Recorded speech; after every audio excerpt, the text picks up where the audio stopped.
Namaste, Satiru. Hello, and welcome to this week's episode of The Crossroads of Culture. How are you guys doing today? How is everything? What has life been like for you? I would love to hear your stories, who you've been connecting with, any kind of cross-cultural dilemmas you might have been having recently, and if last week's episode resonated with you. Last week we talked about just dealing with in the last couple of weeks, I guess, the waiting seasons and when things don't turn out quite the way that we had hoped. And also, before that, we talked about if you feel the need to abandon your dream or your desire and choose a different path, how to go about that, and many other things. We've been touching on some deeper, more emotional topics lately, but I hope you've been enjoying that, and I would love to hear what your thoughts are and all of those things. We can continue the conversation again later after this episode. Today, I really wanted to talk about something that has been in my mind a lot, and I've been trying to bring into my life this year. It was kind of one of my words for the year. Every year, I pick some words that I feel like either God has put on my heart or they just really have been standing out to me. It's something that I want to grow in or I want to define my life for the year. And this year, one of those words was discipline. Now, discipline is not really a super fun word to think about, maybe. It doesn't bring up, sunshine and rainbows and butterflies and all the warm, fuzzy feelings. But discipline is really important in life, especially if you want to grow, if you want to progress in life, in many different areas, both in your physical health or in your career, your work-life balance, in personal life and society, and all kinds of other things. We need discipline. We desperately need discipline. And as humans, we're created to be people who actually thrive under habit and discipline and routine. As much as I like to be spontaneous, just like the next person, still, I think humans by nature, they need a place of safety and comfort and routine. And so that's something we're going to be talking about a little bit today. Just what does discipline look like in life, and how can discipline really help you when it comes to your cross-cultural interactions and your language learning? Again, last week's episode, I forgot to mention, I guess, that we did a little short English language lesson just to practice your intermediate English language skills. And so if you had fun doing that, feel free to let me know that as well. Or if you want more in-depth one-on-one lessons, I do give those as a certified English teacher, so you can always reach out for that as well. But let's jump into today's topic of discipline. So for me, like I mentioned, this year I've been focusing on discipline, and the two biggest areas of my life that I've been trying to enact this is my health and fitness goals, and then also language learning, which are probably some of your biggest goals as well, I would guess. So for me, I have set forward this challenge for myself that for the next 90 days, I would hold to my health and fitness goals and see where that gets me. After getting married, it's quite normal and kind of a running joke around most married people that you do gain weight after marriage, and there's a lot of reasons why that have to do with hormones and also lifestyle change and your stress levels actually going down, and that can create weight gain in someone. So this is a topic that I have been looking into, and also just getting excited again about health and fitness and reaching my goals in that way. And even physical health goals, and being in good physical condition is really helpful when it comes to learning a language or learning about other cultures, because your physical health and your mental health are all interconnected. You know, your emotions, your mind, your thought patterns, and then your physical everyday habits, they're all intertwined. I always see the body as spirit, soul, and body, so it's not separate from each other. It's three in one, and it's so important to have both your physical and mental health taken care of, and your spiritual and emotional health as well. And then on the topic of language learning, As you probably know, I've continued my language learning this year. I basically started learning Nepali off and on at the beginning of January, and it is now middle of August. I haven't had as many regular lessons as I would really like with my tutor, just for many different personal reasons and busyness, schedule, and all of those things. But I am prioritizing in my everyday life, aside from classes, some habits and disciplines that will help me to continue to grow in my language learning, even on my own, apart from classes. We'll talk a little bit about what some of those things can look like for you, because that might be helpful in your language learning journey as well. But first, let's just kind of calm our minds and think about this universal challenge of discipline. Why is it so hard for everyone? Why is it so difficult and yet so essential when it comes to life in so many areas? I think, like I said, we're by nature creatures of habit and we do best under circumstances of discipline. And yet, also, we really love the feeling of freedom and independence. And sometimes, honestly, we're just lazy and we don't really want to be disciplined because it's easier, or it feels easier, it seems easier to be undisciplined in our lives because you can kind of just go with the flow, do whatever you want, and hope that everything works out fine. But actually, that can be setting you up for failure in a lot of ways. And maybe you've heard those things before. If you're someone who's been around the self-help world for a while, you probably know these things. But yeah, discipline is very important. So first, just think to yourself, what do you think discipline means to you? If you had to think about discipline, what does that image bring up in your mind? So, the actual definition of discipline is the practice of training oneself to do something consistently, even when it's difficult. Discipline is not punishment. It's not holding yourself in a box and staying rigid to a certain set of goals or anything, but that it actually can change. Your routines and your habits can change as you grow as a person and as you change in your mindset. And certain seasons you need to be disciplined in different areas, and certain seasons it's okay to just kind of let go and relax and not hold on to certain things so tightly. So discipline can be fluid in our lives. But it is something that is a practice of training yourself to do something consistently even when you don't feel like it, even when it's difficult. It's really important. And there is a connection between learning and growth, especially in language learning, language acquisition, we might say, or cultural adaptation, adjusting to a new culture. So there is a connection between learning those things and then applying those things and seeing growth from those things.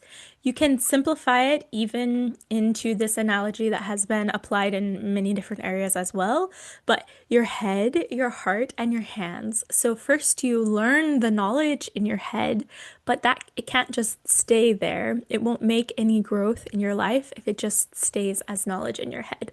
So first, knowledge goes into your head, and then it has to be something that transforms you or changes the way that you feel, the way that you think, the way that you react to things. And that's the internal change or the heart change. And then it comes out of you in outward action. So through your hands and through being able to communicate and teach that to others. That's a good, kind of a good marker for knowing that you've grown in that area. If you can truly explain something to someone else and you can teach it to them in simple terms, and you can also act it out. They can look at your life and see that what you're saying matches up with what you're doing. So, I would say that even though it's so challenging, it's so important, as I've mentioned several times, and that going from that transition of the head knowledge into the heart knowledge into the hand knowledge can take some time. It can take some time. So go easy on yourself. If you make mistakes, that's okay. A common kind of discipline practice that's going on right now that you might have heard of as well would be the 75 hard when it comes to like personal development. And there's some people that also have a version called the 75 soft, which is like a more flexible version of that for people who struggle with such rigid consistency and discipline. But in the 75 hard, you are choosing to stick to a specific diet plan, a specific exercise plan. You have to, I think, walk for 90 minutes a day, plus do other strength training or whatever your set aside goal is for your gym classes or workout sessions or whatever. Do that every day as well, or 5 times a week, maybe. Clearly, I haven't looked into this that deeply. It just came to mind, and it's been something that I had thought about doing many times. You have to read in a self-help book or some kind of nonfiction book every day. There's so many different little tasks that you have to complete throughout the day. And the challenge of the 75 hard is that if you miss one of those things at all in one of these days, even if you made it to day 70, let's just say, you have to start the whole program over again from day one. So it really builds this habit of consistency in your life and discipline in your life, and not like making excuses for one thing because you've already completed something else. It can be easy to say, well, I already walked my 10,000 steps, so I don't really need to go to the gym today, or I ate really healthy today, so I don't need to walk today, or I read in this book, so, I don't really need to practice my language learning or whatever the goal is that you have set for yourself. So, just keeping that in mind and kind of this practice of repetitive learning and application, let's continue on into the next section here where we talk about why discipline matters specifically in cross-cultural and language learning. So, since discipline builds consistency in your life, that's something that is critical in not only learning a new language, but learning new cultures. And the only way that you can truly not just conceptualize the language, but also have it embody that language and have it come out of you fluently in a way that you're not sitting and translating and this and that, is experiencing the language in its context in multiple different situations a number of times. That's how your body and your mind will remember these different words and phrases. And then the same thing goes for cross-cultural situations or relationships. The amount of times that you end up interacting with someone in a cross-cultural dynamic, the more times you do it, eventually your body just knows how to respond, depending on the context of the people around you. Our brains are a miracle. They're amazing the way that they work and how they pick up new patterns and new habits and how we learn and all of those things. It's a fascinating study. But I'll just share with you some of these small daily habits that can compound over time when it comes to both the cultural aspect and the language learning aspect. So I mentioned I would tell you some of the things I've been doing to practice my Nepali every day, even though I haven't been having formal classes. So I'm someone who likes to habit stack, which is doing two things at one time. Sometimes it's good, sometimes it's not, but in this instance, it's actually really helpful. So, for instance, if I am doing chores around the house, I'm doing dishes, I'm meal prepping, whatever I'm doing, I like to try to listen to a podcast in my target language, which would be Nepali for you. Maybe it might be English. Listen to it right around your level, just above. For me, it's difficult to find Nepali content. It's not as well known and well spoken as not well spoken is not what I mean, but it's not as well known as many other languages. And so that can be difficult to find podcasts in topics that I'm interested in and also are at like a intermediate level. My listening comprehension is much better than my speaking comprehension. And so yeah, my listening comprehension is much better than my spoken word. And so that can be a challenge. But listening to something in your target language is really helpful. And then other small things that I might do would be after listening to that thing or watching a video in my target language or whatever, um, slowing it down and taking notes. So this goes from more passive listening to more active practice. Slowing it down, taking notes of the vocabulary that I don't recognize, and then doing some of my own personal study to figure out what those words mean, how to use them in context, and try to use them in sentences and things like that. I don't do that as often because it does take time, and that's a discipline that I need to get much better at. I know it'll help me so much, and I've practiced doing this in a few different ways that have helped me. So, another thing that I did recently was make a video telling a story in Nepali, knowing as many words as I could and filling in with English where needed. And so, the first time I made the video, I think I spoke for like maybe 12 minutes or so, and I told the story of how my husband and I met each other and how we began our relationship and things. So it's a story that I'm really familiar with, and then also it has a lot of just basic phrases and words that I knew, and also I was practicing past tense, so at the time it was really helpful to do that as well. So I told this story and then I went back and I wrote down a transcript of kind of how I wanted to communicate the story. I shared it with my husband and asked him to correct the grammar on things where I had made mistakes that I didn't realize or rephrase something in a way that sounds more natural. Then I took that whole little essay that I wrote, the whole little story that I wrote, and I pulled out all of the vocabulary words that I was not familiar with, and I put them into flashcards, and then I started studying those and trying to memorize those words, not only as individual words, but again, as words in context, in phrases, in the rest of sentences to help my brain to identify what those words mean and how they're used and all of that. And that was a process that took some time, and it's definitely something I need to become more consistent on as well because it was really helpful. And when I retold the story again, videoing myself again, I was able to communicate it much more clearly and had some new vocabulary. And yeah, it was a really great experience. So that's another thing that I recommend, and I also should apply in my life some more. And then lastly, I think aside from reviewing the vocabulary that I'm learning in flashcards regularly, I've mentioned before that I'm more of a visual learner and or visual and audio auditory learner, and so the podcasts are really helpful and the flashcards are really helpful because that's a little bit of both. And then what else do I do? Let's see. The last thing would be probably trying to narrate my day or talk to myself as I'm going about the house. Just saying as many things as I can in Nepali and also texting people again on an app like Hello Talk or some other language exchange app. Just texting the normal words and phrases that you use to say, hi, how are you? How have you been? What have you been doing? All of these different ways of saying kind of the same things. So those phrases get drilled into your brain because you've used them so many times with so many people.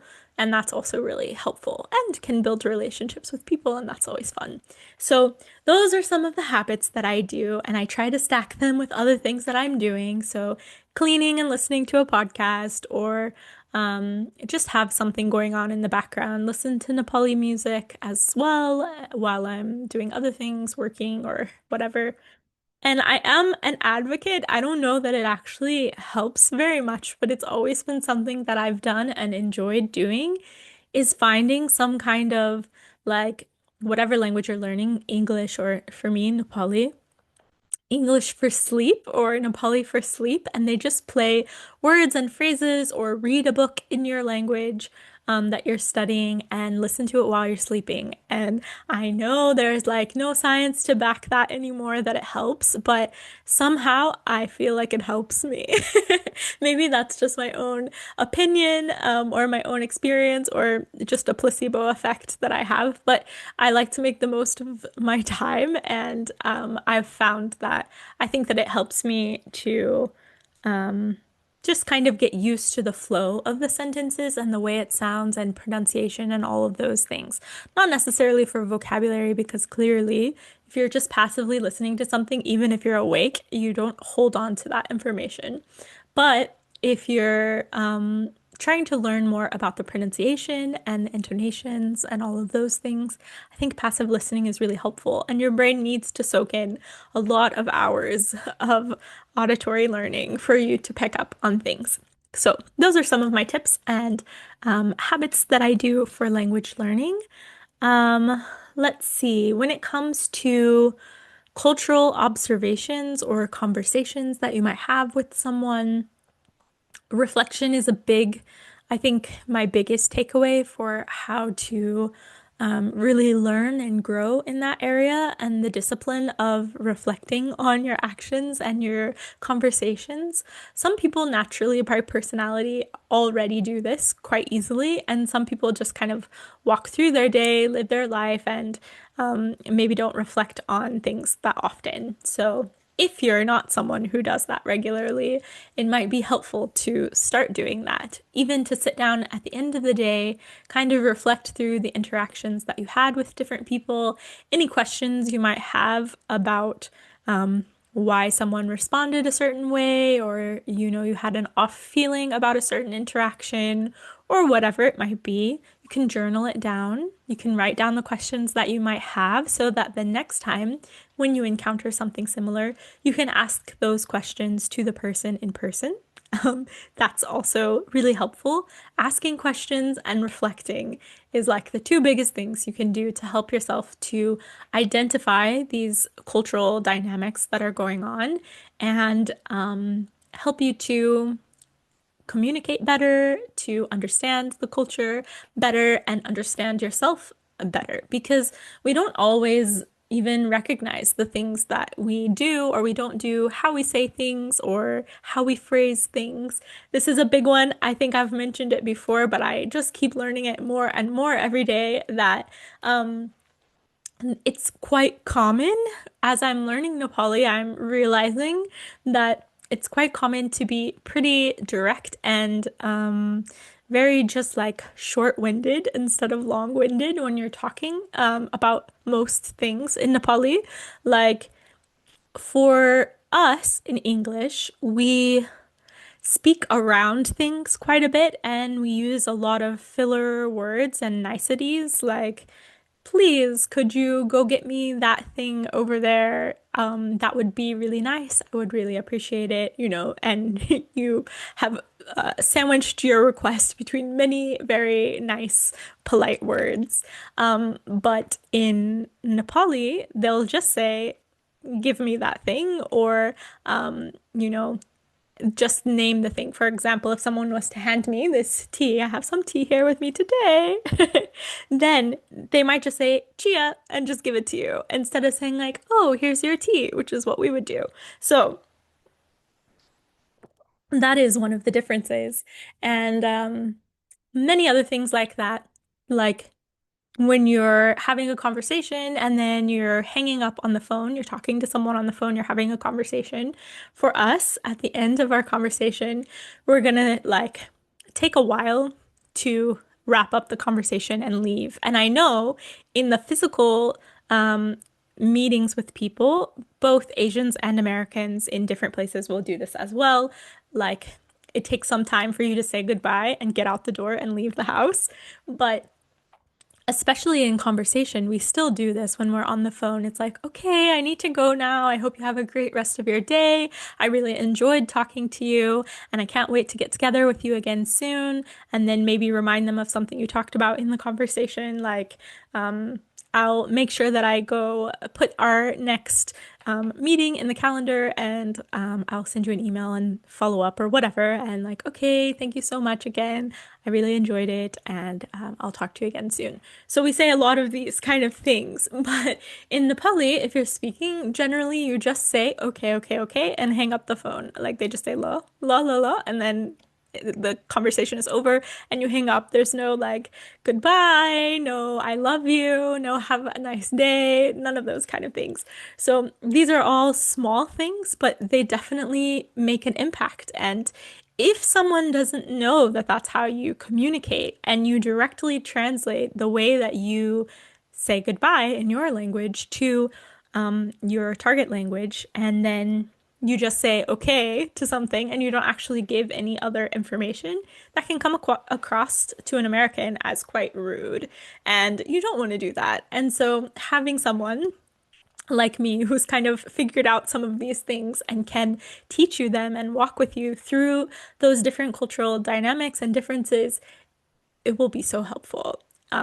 But the discipline of it is to actually pay attention and to take notes and to ask questions, to find someone who can give you answers that are accurate and really apply the knowledge that you're learning and just be a little bit more observant in your relationships.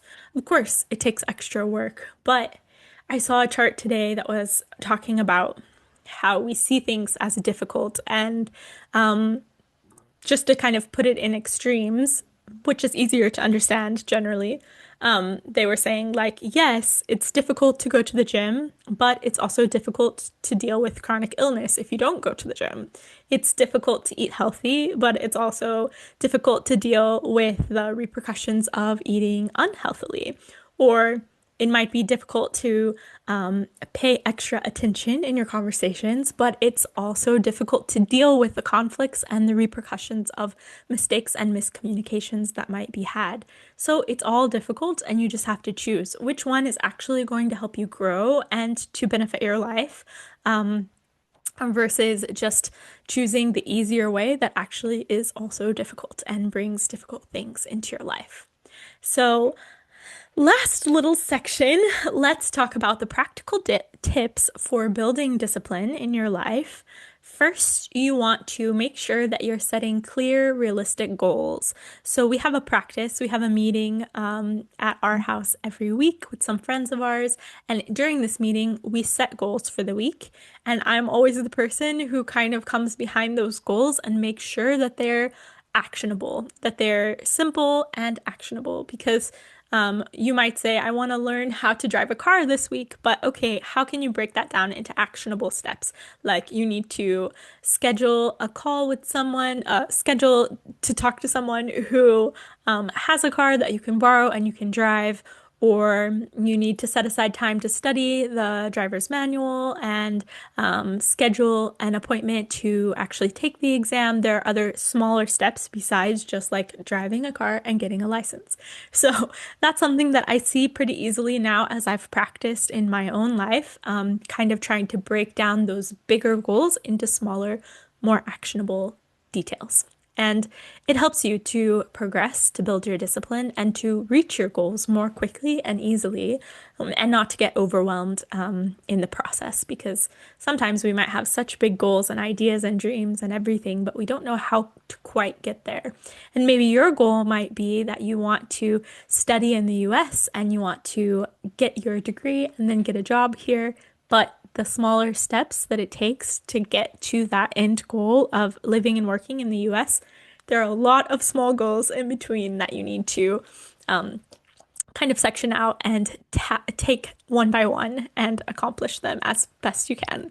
The next one would be creating routines and habits. For example, practicing your language learning every morning while you're taking care of, the house or meal prepping or getting ready to go to work in the morning, scheduling regular classes or weekly conversation groups, other routines or habits, maybe always checking your language learning apps during your lunch break or your community, your cross-cultural community apps like our global community network, during your dinner or after dinner. I'm not a huge advocate of using your phone while you're eating. It's not super healthy or helpful, and those are great times to build community around you. So maybe after dinner, but just setting aside time where you have time to implement some of these practices and goals. And then track your progress. Make sure that you're marking off when you do complete those small things, those smaller steps, and celebrate those small wins. It doesn't have to be that you've made it to the biggest goal before you can celebrate, but celebrate as you're going, and that will help to keep your motivation and your discipline going as you are reaching your goals. Having community around you and accountability partners are really important. So, in this meeting that I was talking about, I am the one also who is keeping track of the goals that we've listed for the week and making sure that everyone is held accountable to the things that they said, but through a lot of grace and love for each other. So, if you don't happen to meet your goal from the last week, then okay, we know you just roll it over to this week, and we're all praying for you to be able to complete it in the following week and encourage you along the way. So, having community, having accountability partners are really essential in being able to grow in your own personal development, whether it's through language learning or cross-cultural acquisition or whatever that might be. And then lastly, like I mentioned, being full of grace for yourself and practicing self-compassion and flexibility, because even while we're learning to be disciplined, that doesn't mean that we have to be perfect. It doesn't mean that we have to feel like we're punished for not meeting our goals or not staying disciplined. That's part of the reason why I never did the 75 hard, is because it's really difficult, and sometimes I might have struggled in the past with being really hard on myself. And so I think that would have triggered something in me. If I knew that I had to start all over again, I would lose motivation so quickly to even try again. And that's something, some resilience that needs to be built up in me. But that's why I tried to make a little bit of an easier, more flexible goal for myself. So, like I mentioned at the beginning, I'm doing this 90-day challenge. 90 days is longer than 75, but I'm more graceful with myself. So, if I accomplished one of my three goals that I have for health, for fitness, and for language learning, those are the top priorities in my life for that challenge, particularly, then if I've completed one of them, that's still a win to me. That's still a good thing. It's further along than I was before I started the challenge, when I wasn't consistently doing any of them. And my goal is week by week to become consistent at more and more things and to slowly add on a new habit each time. And by the end of the 90 days, I should be meeting all of my goals when it comes to health, fitness, and language learning. And so it's exciting to see your own progress and to be gentle with yourself and graceful with yourself and build that resilience as you can. So discipline is not perfection, and you don't have to hold yourself to a standard of perfection, but still be consistent. And having those accountability partners again is really helpful in that thing, because then it's not you just talking to yourself and convincing yourself that you're going to keep on, but this person, you know, you have to talk to them, and you know that they're going to encourage you and tell you what you need to hear sometimes. And so all of those things are really great when it comes to building a habit and a routine of consistency and discipline. Lastly, I just want to encourage you to identify one area in your life or in your language learning that you want to apply discipline to this week. So you can come up with your own little challenge that you want to do and set the parameters for that, or you can just say that you want to practice your English speaking skills for 15 minutes a day with a native speaker, or you want to listen to a podcast every day in your native in your target language, or whatever that goal is. And I would love to hear what your goals are. I would love to hold you accountable and to be there for you. So if you want to comment them down below or share them in our community chat on our global community network, we would be happy to cheer you along and to celebrate with you as you meet those small goals and those small wins. And then if you have any struggles in the midst of that, we can also be there for you to encourage you and to help you. Sometimes, if we're just thinking through things on our own, we get really overwhelmed and make things seem much bigger and much worse than they are, or talk ourselves out of doing things that we really are very capable of and are able to even bounce back from pretty easily. We just need someone to give us that push or that encouragement. So we would love to do that with you. And if you need a link to that, you can sign up and it's in the description below. Let me just add really quickly before I forget, there's one last topic that I wanted to hit on, and that is discipline as a form of stewardship and growth. So I really believe that each one of us are so uniquely made with different talents and abilities and things that we can bring to the world to make the world a better place. And it's our responsibility to be good stewards of those gifts that have been given to us. So, whether it's a talent or an ability, a personality trait, or something that the world needs, or it's maybe a learned skill that you have, or whatever, it is our responsibility to not just keep those things to ourselves, but to share them with others. And that's how I would frame like good stewardship, is just using the things that you have for good. And um, I really believe that discipline deeply connects to not only the mental side and the physical side that we've been talking about, but the emotional and spiritual side of us. And as we learn to become more disciplined, we become more whole as people. We start to live the lives that we were actually created to live. And like I said, sharing those gifts with the world makes the world a much better place. And it brings it a little closer to how it was originally intended to be. And so yeah, I would just say that's my little tie-in for the spiritual side of things is to maybe have a mindset where you change your perspective on why do I want to be disciplined? It's not just about me and my goals and the things that I want to do in my life, but also that it's helping the world around me, it's helping the people in my life, and it is just yeah, making the world a better place when I can choose to be disciplined and to walk in discipline. Because the actions that we take or the inactions that we take affect the people around us. And we want to be really careful about who we are and what we're doing and how we're presenting ourselves to the world and all of those things. But that's a much deeper topic that we will hang on to for another day. So, again, if you have any other thoughts or questions about this episode, I would love to hear them from you. And until next time, again, namaste, Satiru, and I just encourage you to go in your walk with both discipline and grace.